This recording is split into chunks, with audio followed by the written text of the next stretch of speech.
Welcome to Tapped In. This is Dave Figueroa-Martinez of DFM Coaching, and today we're going to be covering a weird little topic that I came up with called "Let's Fuck Someone's Jiu-Jitsu Up." Pardon the language. So I was having a hard time deciding what I was going to teach this week, and I've been doing a series of games and some other things, and I couldn't figure out what exactly I wanted to cover. So I decided to just pick on students. And that sounds bad. It's not meant to be. But what I ended up doing is picking a student that people were having issues with. And what I mean by that is maybe this particular student who I picked, very even tempered, funny, engaging. I knew he wasn't going to have an issue. But with this particular student, people have a hard time when he passes. And then when he gets north south, top pressure is getting really good and it's becoming a problem. So what I ended up doing was I picked him first. And we said, let's fuck up his jiu-jitsu. And the goal being, I wanted to reverse engineer what he was doing specifically while he was there and had to watch. And I addressed the things that he was doing really well.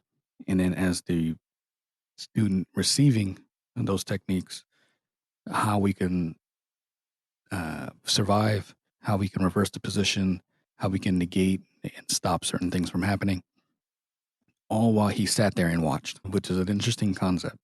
A couple of things happen. One, people laugh. People laugh, one, at the name, and then people laugh at the fact that you have to watch your game dismantled for everyone else to learn from. And I think that it's an interesting approach because, in my opinion, it puts a name. It's almost like targeted learning or training. When we're training and I'm demonstrating a technique, oftentimes those techniques don't have a face, they don't have a person, they don't have a name attached to it, unless you have someone in the class specifically who does X, Y, Z. So when you're doing this training, you don't actually have someone in. So sometimes there's a void there or a disconnect. And yes, you're supposed to learn the technique and you're supposed to get good at the technique and maybe the defense or whatever. But there's still a void. When I do it this way, everyone in the room knows exactly who I'm talking about, and everyone in the room knows exactly what I'm referring to. They have felt the pressure, the approach, the sub, the technique. There's no getting around. I've never felt this before. We all have.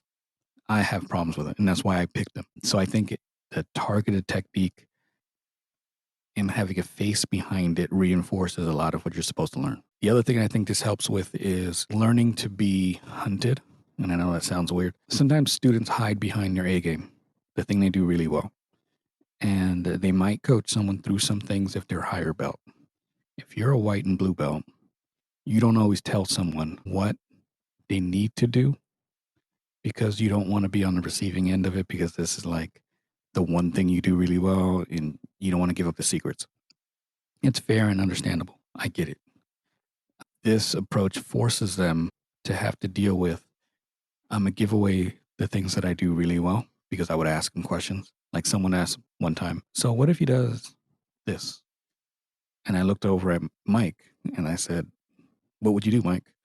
And he says, almost sheepishly, because he doesn't want to give the answer. I get it. I would do this. And then we proceeded with how to dismantle that. And I think there's a real healthy culture when everyone's giving up their secrets and everyone's giving up the things that they do really well and why it works. Or they're giving feedback as to why the other student needs to change a certain approach. So this encourages a level of, or a culture of, the group benefits when they have answers, and I benefit when they have answers, because then I have to do things differently or sharper or defend the position a little bit better. I can't result or be happy with the game that I have right now and shrouded in this mystery that my counterparts can't figure it out because I won't let them. I want them to figure it out. I want them to figure out the things that they're supposed to be doing so I can adjust and get sharper. If they're not doing anything different, I'm not doing anything different. So we need that constant feedback and improvement so that we can get better. This also teaches students how to reverse engineer things. I think early on, one of the issues that we have is when a student asks a question, hey, Dave kept doing this sweep to me. I don't know. Well, how do I stop it? And there's times when I'll ask, well, what did he do exactly? And they don't remember. So this type of a class lets me know exactly what I'm going to be teaching from their game. And because I've rolled with these people so often, I know what they normally do. And I can put the exact variables in there and show them how to reverse engineer the things that they're doing against you so that you are aware of what's going on. And that awareness is a huge component of all this that sometimes is missing. He keeps sweeping me with butterfly sweep. Okay, so what is he doing? What is he grabbing? How do you get there? And I can't always get the answer from students. And this allows me to set specific parameters based on someone that they're rolling with, and I can show them exactly what's going on. And then in my opinion, it can trigger the skill set of paying attention to what exactly is happening to me. Because once you get to a certain level, probably mid to late blue, you start understanding the game a bit better and your questions get better.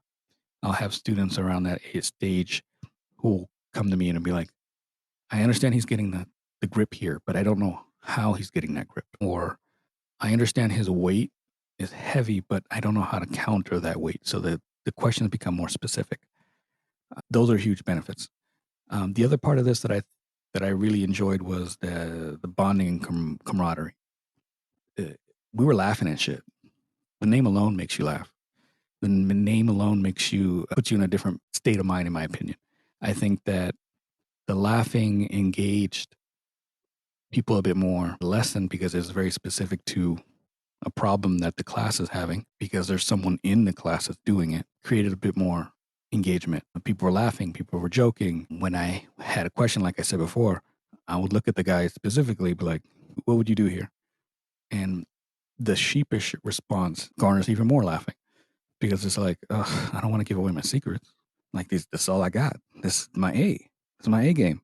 In my opinion, it built this interesting, really silly but focused class that sometimes you don't get otherwise. And on top of that, it built a little bit of camaraderie. It builds a community where we can ask questions specific to people, and the people that are in the class don't feel like, oh, he's going over the thing that I do. Ugh, now I got to figure out something else. No, you just got to get sharper. It's okay that your partners start figuring things out, and you actually want that, and you want to give them the feedback so that they get better, so they get figured out, and then it forces you to adapt to the next thing that you're supposed to be doing. So I think the camaraderie aspect of no one hoarding secrets, I think is going to be a huge thing. Not that I have that issue in this program, but I think it reinforces the things that we're supposed to be doing, and it reinforces the culture of helping each other out. And again, I pick these people, and I'm picking one tomorrow specifically because they give me a challenge. And if I know they're giving me a challenge, I know they're giving other people challenges. And sometimes they're really simple things that you're supposed to be doing, but you're not adept enough to understand it. And I have gotten to a point where I can look at your game, and I've been through the ringer a few times, that I can then pick things apart so that they no longer work the way you were setting them up. At any point, if we can take anything away from this, at any point, if someone wants to submit you, they have a lot of checkpoints that they have to go through, mile markers, if you will. Your job is to ruin any one of those checkpoints. So he's not able to complete it, or he has to take a detour. And a detour is often an escape for you. So if I can get students to kind of understand how to reverse engineer the things that they're encountering, and then say, all right, so he's at checkpoint B, I got to do this so he doesn't get to C, and this opens up my game so I can do this escape or reversal, and it builds. And the more that I can get them to grasp that we're little scientists and we're trying to figure things out, the more people are going to enjoy the sport, the more people are going to push into the camaraderie stage of it, and it becomes even a bigger thing than it already is. And I want it to continue to grow. I want people to continue to stick this out. This is a long journey, and the laughs and camaraderie are going to be a massive part of everything that we do. And I never want to neglect that. So I'm enjoying putting these little things together. This was pretty fun this week. Last week, or actually 2 weeks ago, we did Jiu-Jitsu tag team, which was a lot of fun. I did an episode on that if you want to listen to that. At the end of the day, I think that instructors, we can't continue to do the same thing every week. Just come train, just come train, just come train. Because at a certain point, the hardcores, people like me, are going to continue to go. We're not gonna stop because we love the sport. But then you're gonna have people who are struggling, or people who need a change of pace. They're gonna need something a little different. And these things that I'm doing lately, I think, reset some of the things that we do. They reset what's expected. I have some other things that I have planned as well, and it doesn't change that how much we're learning. Like, we're still learning, we're still getting better, but it just kind of tweaks things a little bit. Anyways, I hope you like the episode. If you have any questions, let me know. Hit me up on dfm.2099 on Instagram and Threads. If you want to work with me, dfmcoaching.com. I can do workshops, seminars, rolling reviews of your videos. Side note, if you like stuff like this and you want something that's more in depth, something that has far more episodes than what I have right now, I highly recommend going to BJJ Mental Models. Use code Figueroa-Martinez if you want a discount. It is by far the best platform on the internet when it comes to, in essence, specifically mental models. You're not going to go and find technique breakdowns like a seminar or like a instructional, but you're going to find stuff like what I'm doing right now, where it's how do we approach the art. Steve Kwan is a fantastic orator and host. If you haven't checked out his stuff, please do. Thank you so much.